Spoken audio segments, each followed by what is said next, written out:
Hello बच्चों, स्वागत है आपका हमारे YouTube चैनल निर्मला क्लासेज पर। अगर आप लेटेस्ट वीडियो देखना चाहते हैं तो सब्सक्राइब करें और बेल आइकन को दबाएं। गुड मॉर्निंग बच्चों, आज क्लास 10 के नए लेक्चर के साथ मैं फिर से हाजिर हूं। आज केमिस्ट्री के first chapter chemical equation and reaction का लास्ट टॉपिक है, इसलिए इस वीडियो को पूरा से पूरा देखो, क्योंकि इसमें जो भी कॉन्सेप्ट बताया जाएगा बेसिक लैंग्वेज में बताया जाएगा। और अभी तक तुम लोगों ने अब इस चैनल को सब्सक्राइब नहीं किया है तो सब्सक्राइब कर दो और बेल आइकन को दबा दो। तो चलो अब स्टार्ट करते हैं। आज सबसे पहले ये देखते हैं कि एक क्वेश्चन मुझे पूछा गया था कि सर, एक टैगोर पब्लिक स्कूल क्लास 10 की एक बच्ची है ज्योति, जिन्होंने एक क्वेश्चन पूछा था कि सर एक अलग से मेथड बताइए बैलेंस करने का जो हिट एंड ट्रायल के अलावा हो। तो मैंने सोचा कि एक और मेथड्स बता देता हूँ। नॉर्मली तो हिट एंड ट्रायल मेथड ही सबसे ज्यादा बेहतर है, फिर भी एक और मेथड मैं बता देता हूँ, अलजेब्रिक मेथड, जिसके थ्रू हम इक्वेशन को बैलेंस कर सकते हैं। तो चलो एक क्वेश्चन पहले ये देख लेते हैं, उसके बाद लास्ट टॉपिक को हम लोग देखेंगे। तो एक अलजेब्रिक मेथड में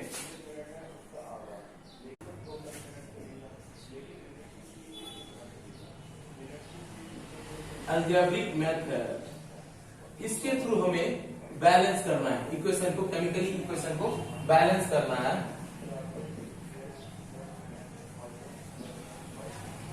बैलेंस द केमिकल इक्वेशन। एक इक्वेशन ले लेते हैं, NH3 plus Cl2, NH3 plus Cl2 arrow NH4Cl, NH4Cl plus N2।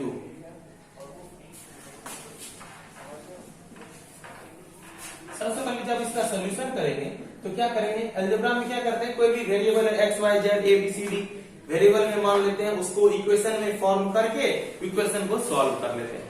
जैसे कि यहाँ पर जिस चीजों का हमें बैलेंस करना है वो कौन कौन सा एलिमेंट है, nitrogen, hydrogen, chlorine, nitrogen, hydrogen, chlorine and nitrogen.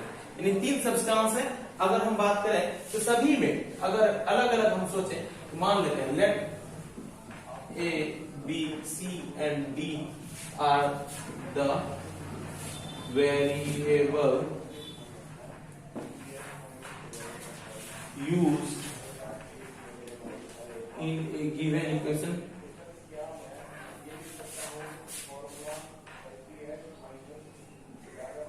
जैसे कि ABCD एक वेरिएबल है जिसको हम लोग यूज कर रहे हैं। कैसे, जैसे A NH3 plus B Cl2 arrow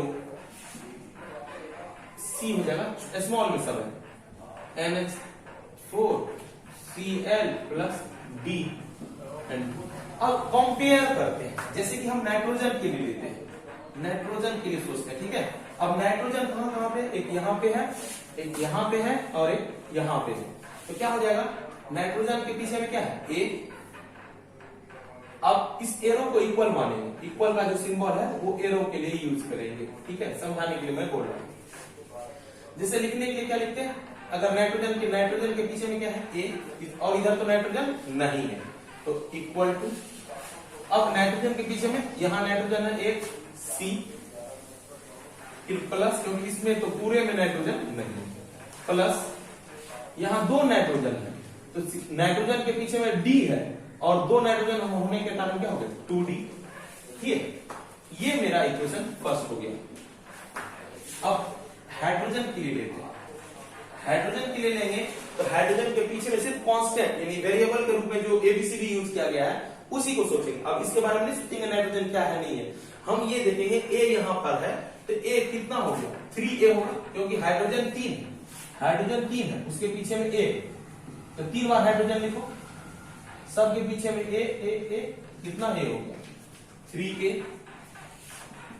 hydrogen के पीछे में 3A, यहाँ हाइड्रोजन नहीं है तो नहीं लिखना है, यहाँ हाइड्रोजन 4 है, 4C प्लस यहाँ हाइड्रोजन नहीं है।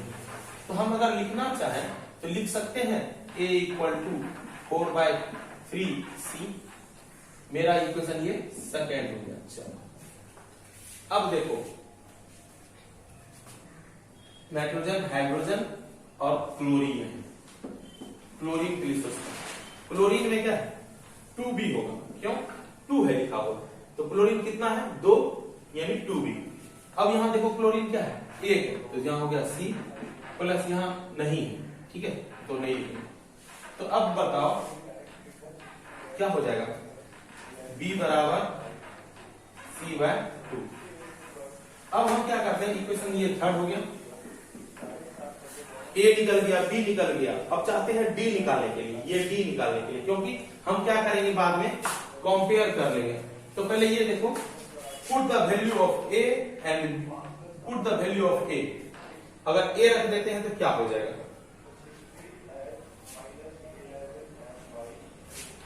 Put the value of A in equation 1, तो देखो क्या हो जाएगा, एक जगह लिखेंगे क्या 4/3c, एक जगह यही है ना 4/3c, c प्लस 2d, इसी को उधर जाने दो, क्या हो जाएगा 4/3c minus c equal to 2d।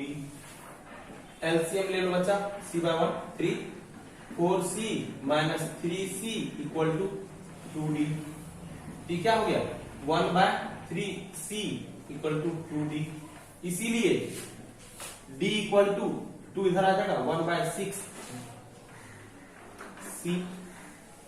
नहीं आ जाएगा, ये 2 है, मल्टीप्लाई में है d के साथ, इधर आएगा तो डिवाइड हो जाएगा, 3 2 जा 6। हम निकालना चाहते हैं ABCD में क्या रिलेशन है, लिखेंगे A ratio B ratio C ratio D।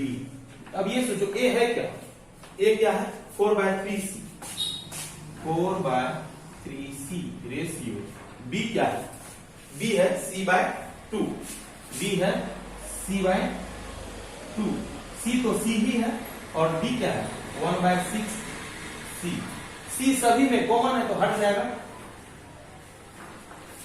4/3 है ना, 4/3, C सभी में कॉमन है तो हट जाएगा, तो 4/3 रेशियो 1/2 रेशियो 1 रेशियो 1/6। कौन ऐसा एलसीएम लेंगे जो डिनोमिनेटर को हटा देगा, 6, तो 6 से मल्टीप्लाई कर दो, multiply by 6 in all term, 6 से 2 टाइम में कटेगा, 4 into 6/3 ratio 1 into 6/2 ratio 6, 1 into 6 ratio 1/6 into 6 cut गया, 2 3 जा 6 कट गया, 3 2 जा 6, ये हो गया 8 रेशियो 3 रेशियो 6 रेशियो 1। अब क्या हो गया, यहां पर क्या है A ratio B ratio C ratio D, इसका मतलब हो गया कि A की जगह पर हमको क्या रखना है, A की जगह पे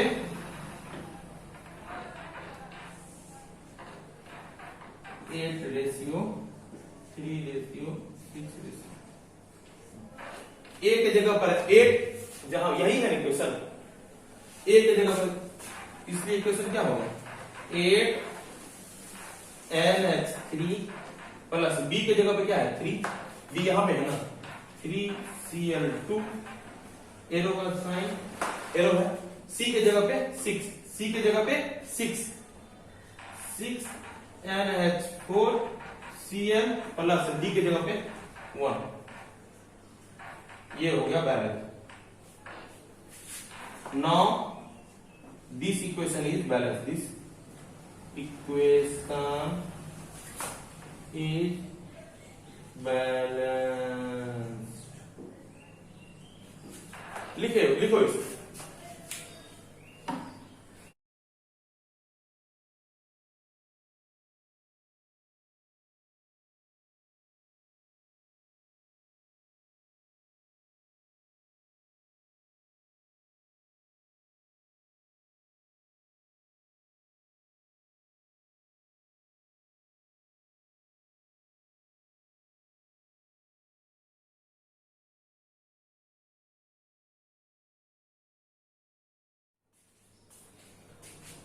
टॉपिक है कोरोजन। कोरोजन क्या होता है, अगर हम बात करें तो कोई भी मेटेलिक बॉडी में मॉइस्चर और एयर होने के कारण, मॉइस्चर और एयर लगने के कारण उसमें एक लेयर बन जाता है, जिससे क्या होता है, उस मेटल का जो स्ट्रेंथ है धीरे धीरे कमजोर होने लगता है, और इसी वीकनेस के कारण क्या होता है, वो मेटल समाप्त हो जाता है। तो इस घटना को ही हम लोग कोरोजन कहते हैं। जैसे लिख सकते हैं, लिखने के लिए डिफिनेशन के तौर पर लिख सकते हैं, the slow eating of metals by the action of air and moisture. Moisture मतलब क्या हुआ, एयर एंड वाटर, यानी presence of water and air को ही हम लोग नॉर्मली मॉइस्चर कहते हैं। And moisture on their surfaces is called corrosion. यानी जब कोई मेटेलिक ऑब्जेक्ट पर, मेटेलिक सब्सटेंस पर एयर और मॉइस्चर जो है कांटेक्ट में आता है और लॉन्ग टाइम तक रहता है, तो उससे क्या होता है, जो ऊपर का जो लेयर है, सरफेस है, वो धीरे धीरे वीक होने लगता है, और वीक होने के कारण उसका जो स्ट्रेंथ है वो कमजोर होने लगता है और वो समाप्त हो जाता है। तो इसके लिए कुछ एग्जांपल्स ले लेते हैं। एग्जांपल्स क्या है, तो formation of oxide layer on the surface of aluminium.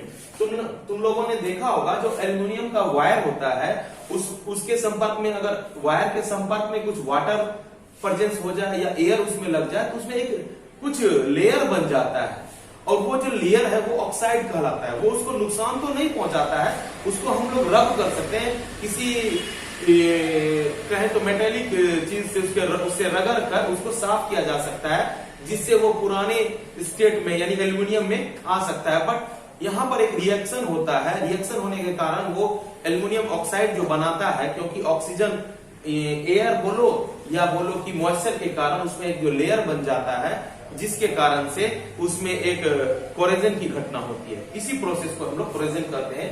अधिकतर हम लोग जो कोरोजन का मतलब समझते हैं कि आयरन वाले ऑब्जेक्ट पे, आयरन वाले सब्सटेंस पर जो एक लेयर बन जाता है, रेडिश ब्राउन टाइप का जो लेयर होता है, दिखने में भूरा टाइप का जो कलर दिखता है, तो उस आयरन के लेयर कोरोजन होने के कारण जो उसका स्ट्रेंथ है समाप्त होने लगता है, और समाप्त होने के कारण छोटा छोटा होल बन जाता है। होल बनने के कारण वो क्या होता है, धीरे धीरे जो उसका स्ट्रेंथ वो समाप्त हो जाता है। तो इसके लिए सेकंड एग्जांपल लेते हैं, the formation of reddish brown layer on the surface of iron articles. कोई भी आयरन आर्टिकल्स पे जो मॉइस्चर और एयर कुछ समय तक लगे रहने के कारण क्या होता है, रेडिश ब्राउन लेयर बन जाता है, जिससे उसका स्ट्रेंथ कम जाता है।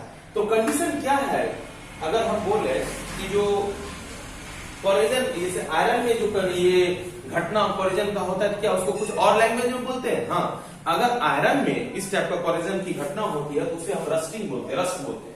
Corrosion in the case of iron is called rusting, ठीक है। और रस्टिंग है क्या, रस्टिंग अगर कहें ये है क्या, rust is mainly hydrated ferric oxide, यानी रस्ट का अगर हम फार्मूला के रूप में सोचें तो हाइड्रेटेड फेरिक ऑक्साइड है, जिसका फार्मूला ये होता है Fe2O3.XH2O।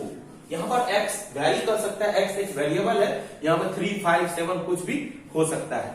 अब हम ये देखते हैं कोरोजन ऑफ आयरन जो है, इसका क्या कंडीशन है, कि किसी में कोरोजन होगा तो उसका कंडीशन क्या है। मेजर रूप से condition necessary for the rusting या corrosion of iron, the metal surface must come in contact with air और ऑक्सीजन।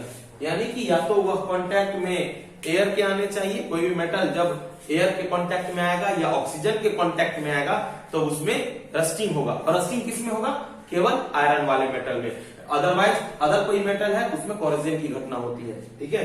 अदर क्या है, the air must contain moisture, कोई भी एयर जो है कुछ न कुछ मॉइस्चर को कंटेन करना चाहिए। अगर मॉइस्चर को कंटेन नहीं कर रहा है तो रस्टिंग कम होगा, ना के बराबर होगा। लेकिन नॉर्मली हम लोग बोलते हैं कि हमारे एटमॉस्फेयर में मॉइस्चर रहता है, चाहे कम मात्रा में हो या ज्यादा मात्रा में हो।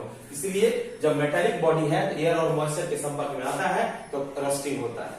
तो अब ये देखते हैं कि इससे हम बचा कैसे सकते हैं। अगर क्योंकि स्ट्रेंथ कम जाएगा तो जिस कारण से हमको क्या होगा, नुकसान होगा। जैसे कोई ब्रिज है, जैसे कोई गेट है, ग्रिल लगाते हैं, घर में आयरन का कोई भी वर्क करते हैं, तो हम चाहते हैं कि उसे प्रिवेंट करें और लॉन्ग टर्म तक उसको यूज करें। अगर लॉन्ग टर्म तक यूज करना है तो रस्टिंग से हमें बचाना होगा। रस्टिंग से बचाने के लिए क्या प्रोसेस हो सकता है, हम आयरन के लिए भी बताएंगे, मेटालिक के लिए भी बताएंगे और नॉन मेटालिक के लिए भी बताएंगे कि कैसे नॉन मेटालिक में भी हम लोग कैसे रस्टिंग से प्रिवेंट यानी कोरोजन से प्रिवेंट कर सकते हैं और मेटालिक बॉडी में भी कैसे कोरोजन से प्रिवेंट कर सकते हैं। कुछ कंडीशन ले लेते हैं। By painting with enamel paints, हम क्या करते हैं उस लेयर पे नॉन मेटेलिक सब्सटेंस पे एक पेंट, यानी कि वैसे सब्सटेंस जो नॉन मेटेलिक है उस पर हम पेंट करके जो है प्रिवेंट कर सकते हैं। जैसे कि कर सकते हो गेट, दरवाजा जो हुआ, फर्नीचर जो हुआ, इस सब में हम पेंट के थ्रू उसे कोरोजन से बचा सकते हैं। अदरवाइज बाय एनामेलिंग, जिसमें कुकिंग स्टोव जो होता है तो कम ही होता है यूज करते हैं, लेकिन कुकिंग स्टोव में भी बाय एनामेलिंग उसे प्रिवेंट किया जा सकता है, या रेफ्रिजरेटर सब में भी इसका यूज किया जा सकता है। By coating with red lead oxide paint और tar, ये जो है ये सब खासकर ब्रिज बनाने में, क्योंकि वाटर के अंदर में रहता है, या शिप बनाने में जो शिप के नीचे वाला पार्ट जो पानी के अंदर रहता है, इस सब में इसका यूज किया जाता है। बाय ऑयल एंड ग्रीजर, जैसे कि हम लोग कोई भी मशीन यूज करते हैं तो ऑयल उसमें लगाते हैं या ग्रीस लगाते हैं, जिससे क्या होता है प्रिवेंट, यानी कहें तो कोरोजन से बचा सकते हैं। मेटेलिक हो या नॉन मेटेलिक, दोनों में यूज किया जाता है। बाय प्लास्टिक कोटिंग का मतलब क्या होगी, खासकर हम लोग क्या करते हैं, जैसे कि कोई फर्नीचर है, फर्नीचर में अगर प्लास्टिक कोटेड कर देते हैं तो वो फर्नीचर क्या होता है लॉन्ग टर्म तक वो उसी स्टेट में रहता है, अदर उसमें कोरोजन की घटना नहीं के बराबर होती है। ये सारा जो कंडीशन है किसके लिए, नॉन मेटेलिक कोटिंग के लिए। नॉन मेटेलिक कोटिंग के लिए ये सारा कंडीशन है। नॉन मेटेलिक का मतलब अदर जैसे वुड भी हो सकता है नॉन मेटेलिक, और भी बहुत सारा सब्सटेंस है जो नॉन मेटेलिक हो सकता है। अब मेटेलिक के लिए लेते हैं बाय गैल्वेनाइजिंग का मतलब तुम लोग समझ रहा है कि कोई भी मेटेलिक बॉडी पे एक जिंक का लेयर चढ़ा दिया जाता है। जिंक का लेयर चढ़ने से क्या हो जाएगा कि वो जो है उस पर जो प्रिवेंट करता है किससे, कोरोजन से, क्योंकि जिंक के लेयर में कांटेक्ट होने पर भी वो अपना एक लेयर लॉन्ग टर्म तक बचा के रखता है। बाय टिन प्लेटिंग वैसे सब्सटेंस में यूज किया जाता है जैसे कि मीट हुआ, फ्रूट्स हुआ, ये सब में अगर टिन प्लेटिंग किया जाता है जिससे कि कोरोजन की घटना कम होती है, उसे बचाया जा सकता है। अब थर्ड है बाय कोटिंग विथ निकेल और क्रोमियम इलेक्ट्रोलाइटिकली, का मतलब क्या हुआ कि जैसे हम लोग साइकिल सब में यूज करते हैं, साइकिल का हैंडल सब में जो देखते हैं कि बहुत ज्यादा साइन रहता है तो उस पर जो कोटेड होता है यही होता है, निकेल और क्रोमियम का कोटिंग होता है। तो इससे क्या होता है कि बहुत दिनों तक इसमें शाइनिंग बरकरार रहता है और जो उसमें कोरोजन की घटना ना के बराबर होती है, उसे प्रिवेंट किया जा सकता है। बाय फॉर्मिंग एलॉय ऐसा प्रिवेंट का तरीका है जिससे कि बहुत सारे सर्जिकल इंस्ट्रूमेंट जैसे कि हम लोग सर्जरी में डॉक्टर सब इस्तेमाल करते हैं उसमें लिया जाता है। क्योंकि अगर उसमें रस्टिंग वाला होगा तो बहुत सारे डिजीज होने का चांस है, क्योंकि सर्जरी में जैसे कि अगर कहीं नाइफ यूज किया जाता है, बहुत सारा और चीज यूज किया जाता है, तो उसमें इस टाइप का कोटिंग किया जाता है, फॉर्मिंग ऑफ एलॉय का यूज किया जाता है, जिससे कि हमें उसमें बहुत दिनों तक प्रिवेंट किया जा सकता है कोरोजन को। बाय यूजिंग एल्यूमिनियम पेंट के यूज बहुत सारे ब्रिज बनाने में, जहां पर लोहे का बहुत सारा रॉड, बहुत सारा अगर वर्क होता है, या फर्नीचर में, या बहुत ऐसे जगहों पे जहां पे बहुत ज्यादा लोहा का प्रयोग होता है, वहां पर एल्यूमिनियम का लेयर लगाया जाता है। क्योंकि मैंने बताया था एल्यूमिनियम के लेयर लग जाने से एल्यूमिनियम ऑक्साइड यानी कि ऑक्साइड बना देता है और वो नुकसान नहीं पहुंचाता है, बस एक लेयर बन जाता है। बस उस लेयर को हम बाद में हटा भी सकते हैं और उसके जो स्ट्रेंथ में कोई भी तरह का चेंजेस नहीं आता है। तो ये जो है मेजर रूप से हमारा मेथड्स है जिससे कि हम रस्टिंग को प्रिवेंट कर सकते हैं। पहले इसे लिखो।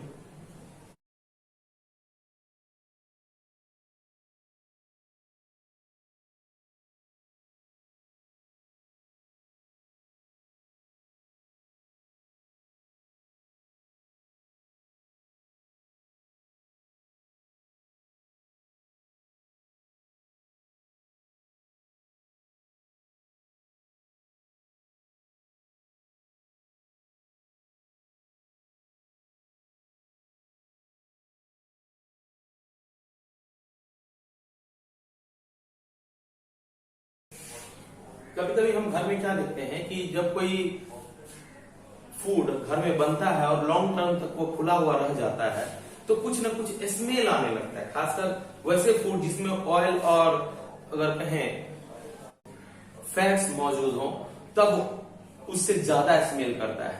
होता क्या है कि जब लॉन्ग टर्म तक वो एयर के कांटेक्ट में रहता है तब वो क्या करता है, अगर कहें तो ऑक्सीडाइज्ड हो जाता है, अगर बोले तो वो रिएक्ट करने लगता है कि ऑयल और फैट्स जो है रिएक्ट करके स्मेल प्रोड्यूस करने लगता है। इस घटना को ही हम लोग रेंसिडिटी कहते हैं।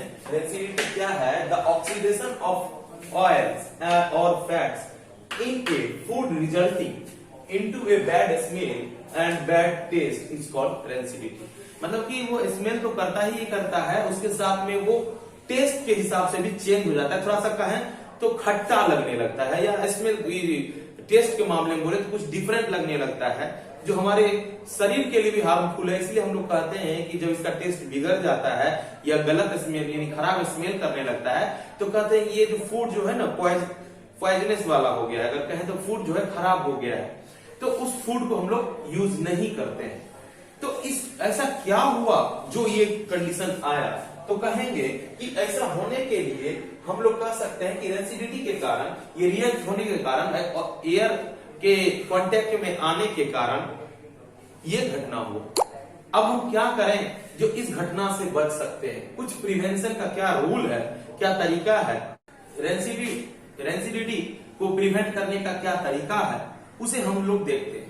जैसे कि प्रिवेंट करने में यह कहा जा सकता है कि हम लोग बहुत सारे खाना अभी घर में डेली लाइफ में क्या करते हैं, जो खाना बच जाता है, सपोज रात में हम लोग डिनर करते हैं और कुछ सामान बच जाता है, चाहे सब्जी हो या कुछ और भी चीज हो, दूध हो, तो क्या करते हैं उसे फ्रिज में रख देते हैं। फ्रिज में रखने का रीजन क्या है कि वहां का टेम्परेचर जो होता है लो होता है, जिस कारण से उसमें स्मेल नहीं हो पाता और ना ही टेस्ट बिगड़ता है। तो यह एक तरीका हो गया कि अगर कोई सामान बचा हुआ है तो उसे हम अगर रेफ्रिजरेटर में रख दें तो वो बचा हुआ सामान ठीक रहेगा।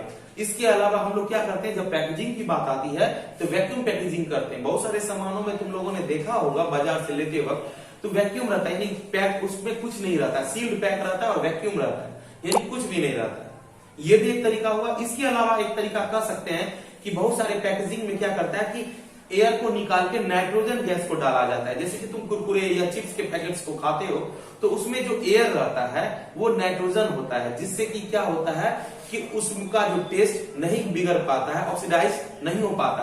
ऑक्सीडाइज तभी हुआ होगा जब वो ऑक्सीजन के संपर्क में आएगा, क्योंकि वो पैकेट में ऑक्सीजन को निकाला जा चुका है, तो इसलिए वो बच जाता है। इसके अलावा भी अगर कहें तो कुछ और भी देख सकते हैं कि कुछ ऐसे सब्सटेंस होते हैं जिसको फूड में मिला दिया जाता है, जिससे कि क्या होता है ऑक्सीडाइज होने में टाइम लगता है, यानी ऑक्सीडेशन की घटना बहुत धीरे धीरे होती है। इससे भी एक तरीका है जिससे कि रेंसिडिटी को प्रिवेंट किया जा सकता है।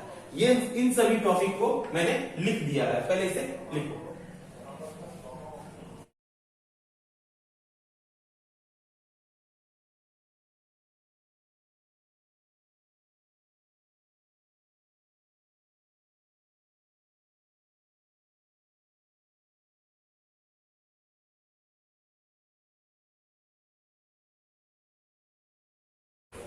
तो आज का टॉपिक यही समाप्त होता है।